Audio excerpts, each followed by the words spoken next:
भाइयों, आज हम बात करने वाले हैं कि मन में उठ रहे सवालों को कैसे शांत करें, बेचैनी को कैसे शांत करें। इस कहानी में हम आपको 4 ऐसी आदतों के बारे में बताने वाले हैं जिसे आप अपने जीवन में अपना कर एक अच्छी ज़िंदगी जी सकते हैं और अच्छे कामों में अपना जीवन व्यतीत कर सकते हैं। अगर आप इस वीडियो को शुरू से लेकर अंत तक देखते हैं तो यहाँ पर बताई गई यह 4 आदतें आपकी पूरी ज़िंदगी को बदल देगी। और अगर आप इन 4 आदतों को अपने जीवन में अपना लेते हैं तो फिर आप अपने जीवन को एक खुशहाल ज़िंदगी में बदल देंगे और फिर आपका मन कभी भी बेचैन नहीं होगा, ना ही उदास होगा और ना ही बेफिजूल के कामों में व्यस्त रहेगा।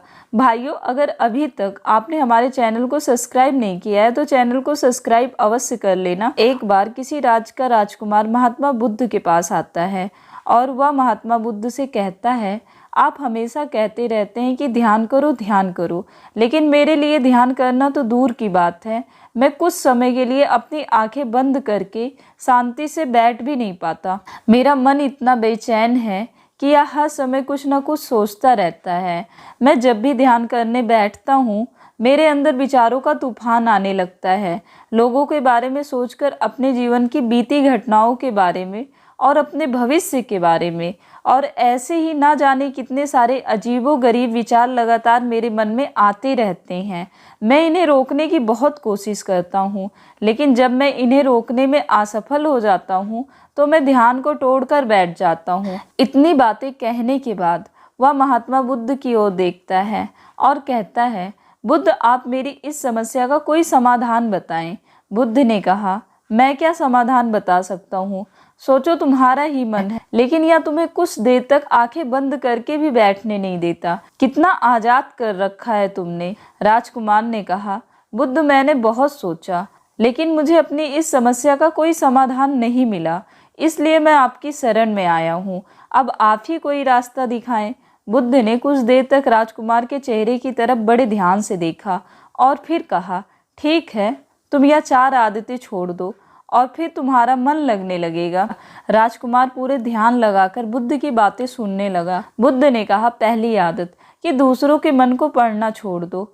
तुम और तुम्हारे जैसे ज़्यादातर लोग यही गलती कर रहे हैं कि वह दूसरों की मन की बातों को पढ़ने का प्रयास कर रहे हैं कि अच्छा, सामने वाला मेरे बारे में ऐसा सोच रहा है, और यही एक आदत तुम्हें सबसे ज़्यादा बेचैन और परेशान कर रही है। ज़्यादातर उत्सवों पर लोग दूसरों के मन की बातों को गलत और नकारात्मक तरीके से ही पढ़ते हैं। जैसे कि लोग अक्सर सोचते हैं कि दूसरे लोग उनकी तरक्की से जलते हैं, उन्हें नीचा दिखाना चाहते, उन्हें पसंद नहीं करते, उसकी मदद नहीं करना चाहते, और ऐसी ही ना जाने कितनी सारी नकारात्मक बातें या लोग दूसरों के प्रति अपने अंदर बैठा लेते हैं। फिर उनके बारे में ही सोचते रहते हैं, उनसे बदला लेने के तरीके सोचते रहते हैं, उन्हें नीचा दिखाने के मौके ढूंढते रहते हैं, और दूसरों के प्रति यही नकारात्मक सोच इन्हें दुखी करती है और फिर यह लोग बेचैनी महसूस करते हैं।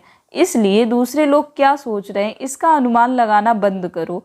दूसरे लोगों के विचारों को पढ़ने की कोशिश करना बंद करो। अगर पढ़ना ही है तो खुद के विचारों को पढ़ना शुरू करो कि तुम्हारे अंदर क्या चल रहा है। कहीं तुम नकारात्मक सोच, शिकायत या बुराई करने जैसी आदतों के शिकार तो नहीं हो रहे हो।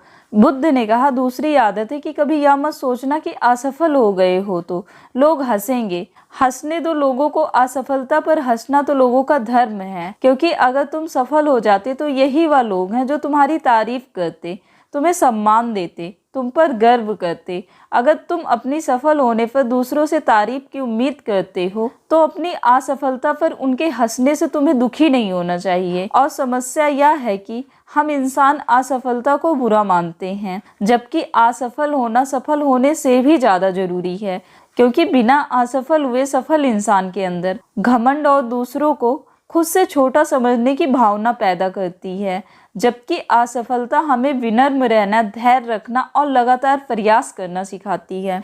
इसलिए असफलता को बुरा मत समझो, और अगर तुम्हारे काम में असफल होने की संभावना नहीं है तो इसका अर्थ है कि तुमने अपना लक्ष्य अपनी क्षमताओं से छोटा बनाया है। और अगर लोग तुम पर हंस नहीं रहे, तुम्हें ताने नहीं मार रहे, तुम्हारी बुराई नहीं कर रहे, तो तुम अंदर से मरे हुए हो। तुम अपने मानसिक सीमाओं से बाहर जाकर कुछ नया करने का प्रयास नहीं कर रहे हो, क्योंकि असफल भी वही होता है जो कुछ नया करने का प्रयास करता है। और एक बात हमेशा याद रखना, अगर तुम्हारे अंदर असफल होने का साहस नहीं है तो तुम कभी भी लक्ष्य हासिल नहीं कर सकते जो तुम करना चाहते हो। इसलिए असफल होने और लोगों के हंसने से डरना बंद कर दो। फिर बुद्ध ने आगे कहा, तीसरी आदत है समय को काटना छोड़ दो। लोगों को लगता है कि वह समय को काट रहे हैं, लेकिन असल में समय हर बार उन्हें काट रहा है। लोगों के द्वारा समय को व्यर्थ के कामों में बर्बाद करने का केवल एक ही कारण है, और वह यह है कि उन्हें लगता है कि उनके पास बहुत समय है, जबकि सच्चाई यह नहीं है, क्योंकि उनसे पहले वाले लोगों को भी यही लगता था कि उनके पास बहुत समय है, लेकिन उन्हें पता नहीं चल पाया कि कब समय बीत गया और उनका बुलावा आ गया। और जब तक उन्हें अपनी गलती का एहसास हुआ तब तक समय उनके हाथ से निकल चुका था। बस पश्चाताप रह गया था कि सारा जीवन व्यर्थ के कामों में बर्बाद कर दिया, और फिर वह चले गए इस दुनिया से बिना खुद को जाने, बिना इस जीवन की सच्चाई को समझे। इसलिए जब तक यह जीवन है, इसे अच्छे कामों में लगाओ, खुद को जानने में, दूसरों की मदद करने में, लोगों को सही राह दिखाने में, मानवता के कल्याण में। और दूसरी बात, समय को बर्बाद करने से आज तक किसी को खुशी नहीं मिली। हालांकि समय काटने से तुम्हें क्षणिक खुशी तो महसूस हो सकती है, लेकिन जब तुम्हें होश आता है और तुम देखते हो कि कितना सारा समय बर्बाद किया जा चुका है, तब तुम्हें क्रोध आता है और तुम पश्चाताप के भाव से भर जाते हो।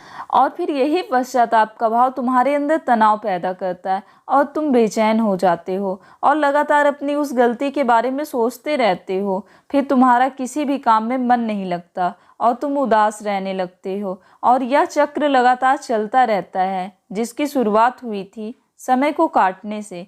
इसलिए समय को काटना बंद करो और वह करना शुरू करो जो जरूरी है। फिर बुद्ध ने कहा, चौथी आदत है यह सोचना छोड़ दो कि मुझसे बड़े बड़े लोग यह नहीं कर पाए तो मैं कैसे कर पाऊंगा। असल में दूसरों से खुद की किसी भी चीज में तुलना करना ही व्यर्थ है। सबकी परिस्थितियां अलग हैं, सबका सोचना अलग है, और क्या हुआ अगर दूसरे नहीं कर पाए तो हो सकता है कि तुम ही कर जाओ, क्योंकि अक्सर वही लोग इतिहास रचते हैं जिनसे ज्यादा उम्मीद नहीं होती। और फिर हो सकता है कि जिसे तुम बड़ा समझ रहे थे, जिसके लिए तुम सोच रहे थे कि उसने बहुत मेहनत की है, बहुत प्रयास किया है, उसने कभी उतना प्रयास किया ही ना हो, केवल मेहनत करने का दिखावा किया हो। क्योंकि ज़्यादातर लोग कभी उतना मेहनत करते ही नहीं जितनी उन्हें अपने लक्ष्य प्राप्ति के लिए करनी चाहिए, और दूसरे लोगों के सामने यह दिखाने का प्रयास करते रहते हैं कि मैंने तो बहुत मेहनत की थी लेकिन मेरी किस्मत ही खराब थी। और यह वही लोग हैं जो दूसरों को बातों ही बातों में कहते रहते हैं कि जब इतनी मेहनत करने के बाद मैं सफल नहीं हो पाया तो तुम कैसे हो पाओगे, लेकिन अंदर ही अंदर यह इस बात को जानते हैं कि उन्होंने कभी उतनी कोशिश नहीं की थी जितनी कि उन्हें करनी चाहिए थी, या बस दूसरों की नज़रों में अपनी इज्जत बचाने के लिए और इस डर से कि कहीं दूसरा व्यक्ति इनसे आगे न निकल जाए, यह अपने अधूरे प्रयास से घबराते रहते हैं और दूसरों को डराते रहते हैं कि जब मैं नहीं कर पाया तो तुम कैसे कर पाओगे। इसलिए किसी दूसरे असफल व्यक्ति को देखकर यह सोचना छोड़ दो कि यह असफल हो गया तो मैं भी हो जाऊंगा। तुम बस अपना सर्वश्रेष्ठ प्रयास करो और बाकी सब समय पर छोड़ दो। बुद्ध ने आगे कहा, अगर तुमने यह 4 आदतें छोड़ दी तो तुम्हारा मन एकदम शांत हो जाएगा और फिर तुम जहाँ चाहो वहाँ अपना मन लगा सकते हो। इतना कहकर बुद्ध मौन हो गए और राजकुमार को भी अब समझ आ चुका था कि उसे क्या करना है। उसने मन ही मन उन 4 आदतों को छोड़ने का निश्चय किया और बुद्ध का धन्यवाद किया और वहाँ से चला गया। भाइयों, इस कहानी से हमें यह शिक्षा मिलती है कि हमें यह नहीं सोचना चाहिए कि लोग मेरे बारे में क्या सोच रहे हैं। अगर हम कोई काम करते हैं तो लोग उस काम को लेकर हंसेंगे। इसके अलावा हमें अपना समय बर्बाद नहीं करना चाहिए। इसके अलावा हमें कभी भी यह नहीं सोचना चाहिए कि अगर किसी व्यक्ति से कोई काम नहीं हो पाया तो मैं उसे नहीं कर पाऊंगा। अगर आप मेहनत से किसी भी काम को करते हो तो कोई भी काम छोटा या बड़ा नहीं होता और एक ना एक दिन सफलता अवश्य मिलती है। तो भाइयों, उम्मीद करती हूँ कि आपको आज की ये वीडियो ज़रूर पसंद आई होगी। तो भाइयों, उम्मीद करती हूँ कि आपको इस वीडियो से ज़रूर बहुत कुछ सीखने को मिला होगा। यह वीडियो आपको कैसी लगी है आप मुझे कमेंट में बता सकते हैं। और अगर आप मेरे चैनल पर नए हो तो वीडियो को लाइक और चैनल को सब्सक्राइब कर दीजिए। तो चलिए फिर मिलते एक नए वीडियो में एक नए मैसेज के साथ। तब तक के लिए टेक केयर।